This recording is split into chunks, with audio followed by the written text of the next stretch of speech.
Buenas, ¿cómo andan? Bienvenidos a una nueva entrega de estos videos, de estas reseñas de manga. Mi nombre es Martín Fernández Cruz.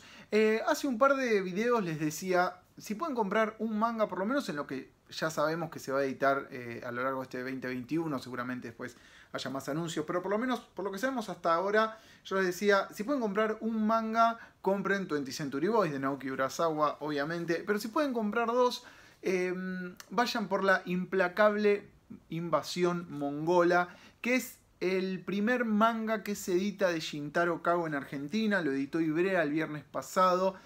Entonces me parecía una buena excusa para detenernos un poco en quién es Shintaro Kago, cómo es la obra de Shintaro Kago y por qué es tan importante que se haya editado un manga de él de manera oficial y por qué incluso comprarlo se puede considerar una especie de acto político. Yo tengo la edición de SC, que no es implacable, es formidable.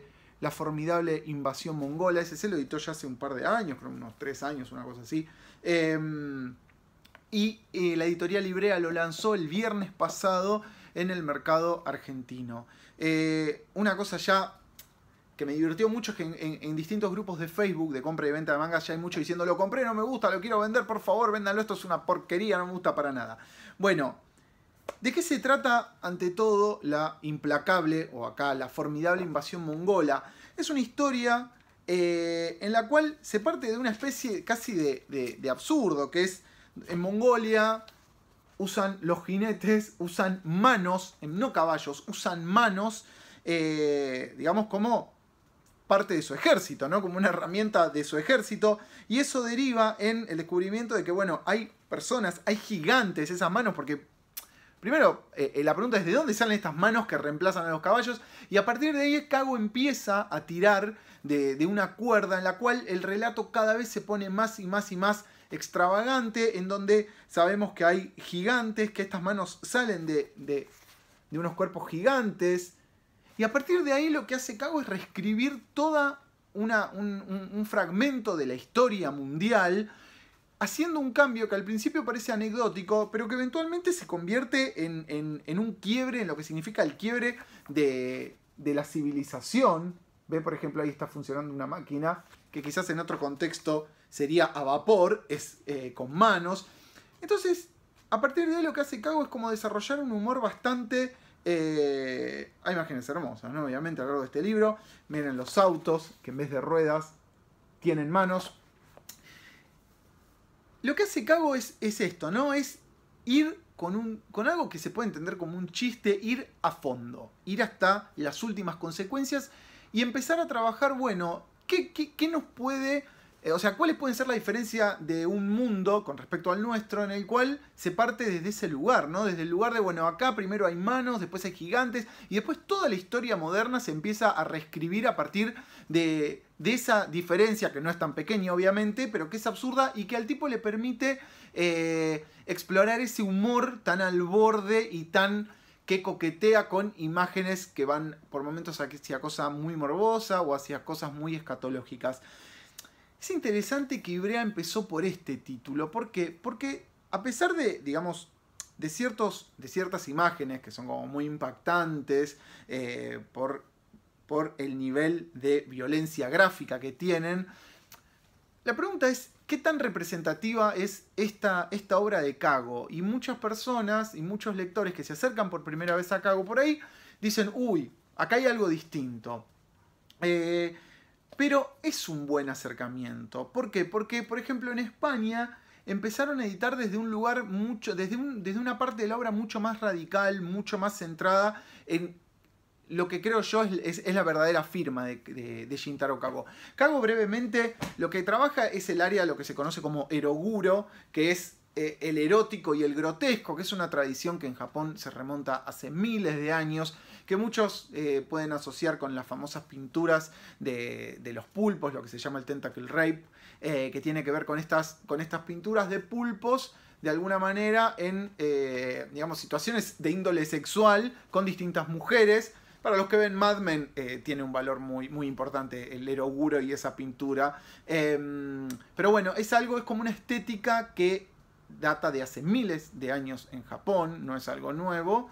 Y entonces, digamos, a partir de ahí hay toda una corriente estilística en Japón vinculada a eso, y obviamente el manga no fue la excepción. Algunos pueden recordar, a ver, bajándole un poco al llano, algunos se pueden acordar de lo que es Urotsuki Doji, con esos monstruos, con los tentáculos y con los falos de tamaños, digamos, y de longitudinales de kilómetros. Bueno, eso tiene que ver un poco con el Eroguro. Ahora parece que se edita Urotsuki Doji en Argentina, es como que estamos todos un poco expectantes, pero también desconfiados por la editorial. Pero bueno, eso es un poco lo que trabaja, y Shintaro Kago es quizás uno de los más interesantes que está trabajando esa línea, de los que conocemos en Occidente. Siempre pasa lo mismo. La visión sobre Oriente y sobre lo que está pasando en el aquí y ahora en Oriente siempre está como un poco sesgada a través de, bueno, qué editan las editoriales occidentales de eso. Shintaro Kago fue uno de esos personajes, yo lo escuché por primera vez, creo que en el año 2009, Lucas Ferrero, a quien le mandamos un gran abrazo. Estaba como muy prendido fuego con Shintaro Kago, en un momento en el que Kago era más... todos lo conocían más que nada por lo que circulaba en internet. No había obra en papel de Kago en español ni hablar. Creo que en inglés y en Europa tampoco se editaba. Ahora, si alguien recuerda, pero creo que es así.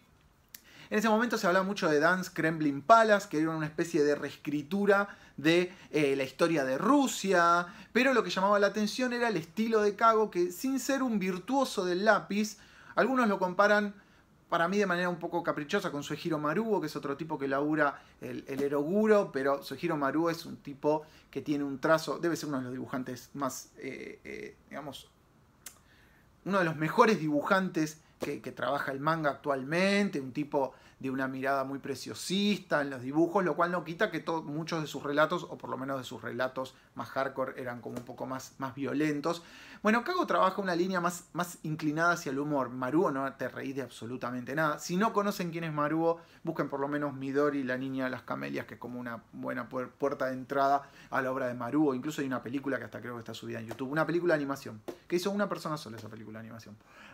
Bueno, entonces, ¿por qué es importante Kago? Y en parte, ¿por qué hay que seguirle un poco la pista? Porque fue un dibujante de esos que empezó a ser muy conocido a través de lectores que veían en internet muchos de sus dibujos, que veían muchas de sus historietas, y que en España, por suerte, desde hace varios años se está editando de manera regular.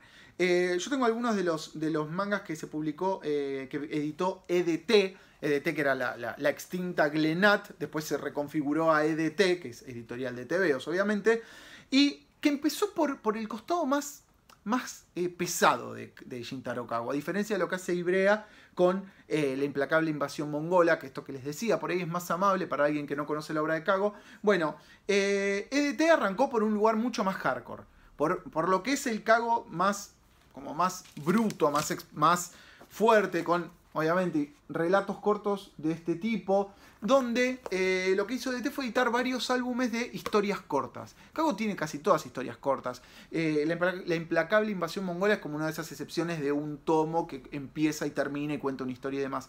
Pero en España, Shintaro entró a través de estos compilados de historias cortas. Y hay dos que para mí son los más importantes.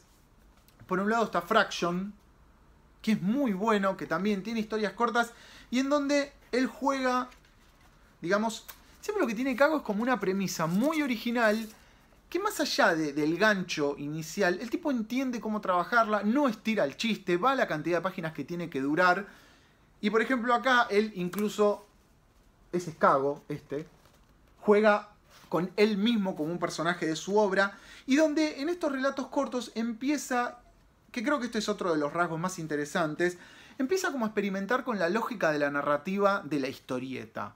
La historieta es un medio, obviamente, que tiene como sus propias reglas, y lo que hace Kago es empezar a jugar, bueno, con romper algo de las reglas, con experimentar con la dinámica de la narrativa en historieta. Entonces propone imágenes como estas, pero más interesante aún, esto Andrés en alguno de los videos en alguno de sus videos habló de esta historieta. El primer libro que se edita de Kago en España es que es realmente es una lectura imprescindible, Reproducción por mitosis.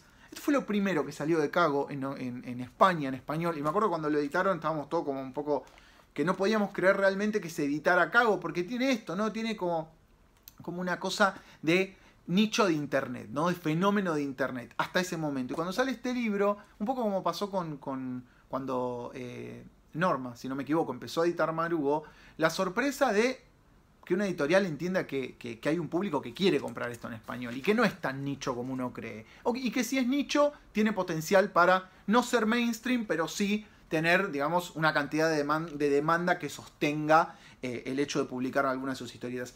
Bueno, Kago lo que hace acá es empezar a jugar con la lógica de las viñetas. ¿Qué pasa si las viñetas empiezan a reproducirse?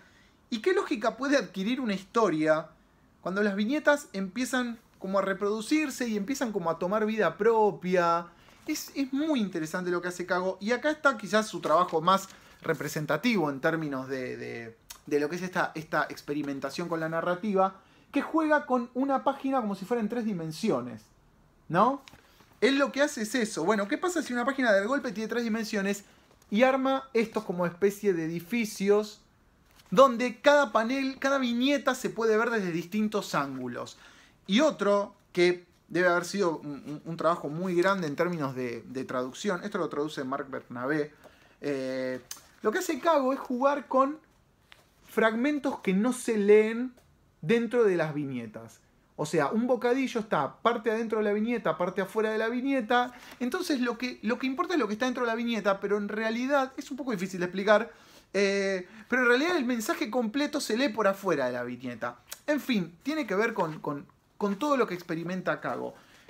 ¿Por qué hay que comprar La implacable invasión mongola? Ya me estoy pasando de tiempo, no quiero hacer los videos tan largos. ¿Y por qué decía es casi un acto político? Porque me parece que tiene que ver con...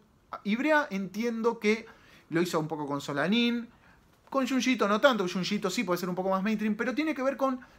lo que uno lee con respecto a editar Kago es que están intentando ver qué onda otros tipos de manga, si realmente hay gente que puede llegar a comprar eso, si eso puede ser viable económicamente. Me parece que Kago, este libro, hay que comprarlo. Por ahí después no te gusta, no importa, pero me parece que es una forma de salir a apoyar el que publiquen otro tipo de mangas. O sea, Ivrea ahora...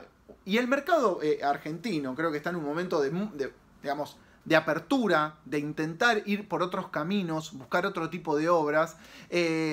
Y que editen Shintaro Kago es muy importante, porque puede ser la puerta de entrada a que se vea un manga más experimental, un manga que por ahí supone un riesgo desde el punto de vista editorial, en términos de que no sabemos si va a vender. Y Ivrea siempre dice que le da mucha bola a lo que pide la gente a lo largo del tiempo, y yo no sé si mucha gente pidió Kago. Eso es lo que me llama la atención. Y si lo pidieron y le dieron bola, bienvenido sea. Y si no lo pidieron y ellos igual están intentando sacarlo, también es muy importante. Por eso me parece que es uno de esos lanzamientos que hay que apoyar activamente, que hay que tratar de comprarlo, porque los títulos de shonen siempre se van a vender, pero títulos como este, no sé. Y por ahí, que se venda bien este libro es la puerta de entrada y puede llegar a implicar que se editen más mangas similares, más allá de Kago, cosas que por ahí ni siquiera conocemos. Así que compren la implacable invasión mongola, métanse en lo que es el mundo de Kago, porque realmente es muy, muy interesante.